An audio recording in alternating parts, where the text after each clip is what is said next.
After just under a week in the job, Foreign Secretary Lord Cameron has reportedly pledged to unlock billions for foreign aid, and that the UK has a moral mission to help the world's poor. Even though this government closed the Department for International Development and slashed the foreign aid budget, the former Prime Minister is said to want to push for the restoration of the aid status in British foreign policy. So can Cameron put foreign aid back on the agenda? Should he? I'm joined now by the political commentator Alex Armstrong. Alex, my own personal view on this is quite clear. We are skint, right, all of us as a nation, and we can't afford to put the heating on. We're struggling to pay the bills.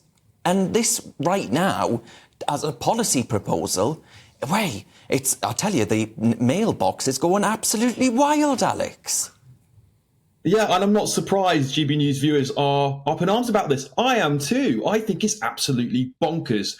Right in the middle of a cost of living crisis where inflation is still twice as high as it should be, let's bear that in mind, David Cameron has come back, been dug out from the back garden somewhere, one of his back garden where he spent 25k probably to build that shed to write his book, has been brought back into government. And, you know, Darren, funnily enough, you made that slight Freudian slip there where you said Cameron's government. Well, it certainly feels like Cameron's government, doesn't it? It feels Indeed. like Rishi is bending over backwards for David Cameron, left, right and centre. We're seeing a complete reversal of any policies that make give Rishi Sunak's government any character whatsoever. You know what I find most upsetting about all of this is that David Cameron says we have a moral obligation. Well, to who and why?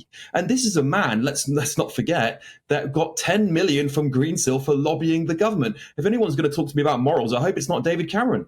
Well, and of course, potentially, reportedly, getting a little bit too close to China in trying to make a bob or two. But I'm wondering, you know, what is the plan here? Is he going to bring back or seek to bring back the 0.7% of GDP being spent every year on foreign aid?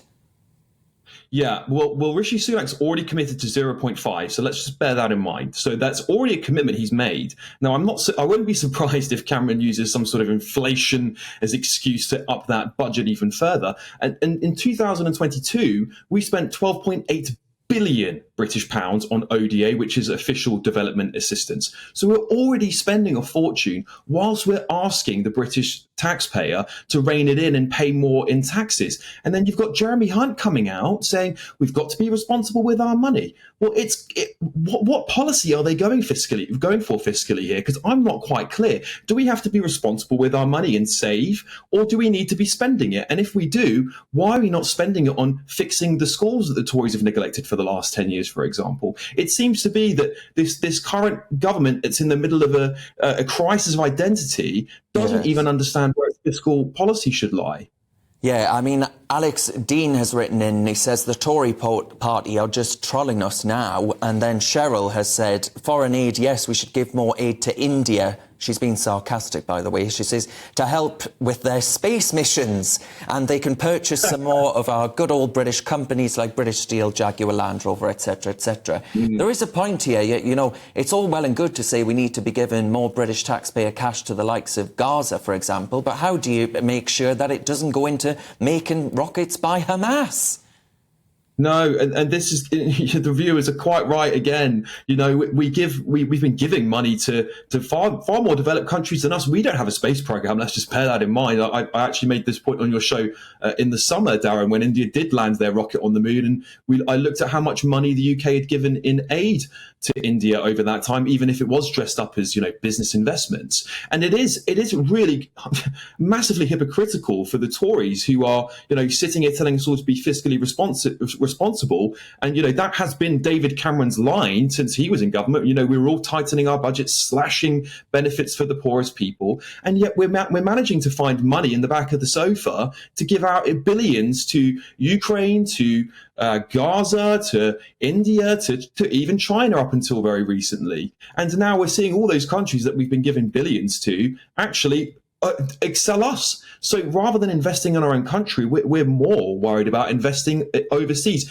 It screams to me, and I'm sure you'll agree, Darren, it screams to me like this country has lost its way. We seem to be now using money to buy favors rather than using any form of British intellect or soft power to actually have any influence in the world. And it's quite a sad state of affairs. And just finally and briefly, Alex, I'm wondering, do you actually argue that in doing this, well, a lot of viewers are saying, what about all of the money we're spending, for example, on those arriving here illegally and all the rest of it? Maybe when they sort that out, then they can start lecturing us on sending money abroad. Yeah, quite. I mean, Darren, I think the thing that really incenses people about this situation, and you said this beautifully at the start of the conversation here, charity starts at home, and we have a lot of issues in this country, and the taxpayer we are actually a very generous, very charitable country, one of the most charitable in the world. Let's just remember that. But you can't keep on taking the British public sympathy for granted. You keep on pressing the buttons and going, you must be more sensible. You must look after your money. We must tax you more. But we're going to go and give it all away. And we're going to let all these illegal migrants come over here. We're going to do nothing about it. We're going to invest that money into a black hole policy like Rwanda, which we have no intention of actually delivering upon. And then the British public just get fed up and go, well, where are my taxes going? Well, indeed. Common Sense Crusader Alex Armstrong, always a pleasure. Thank you very much for your time.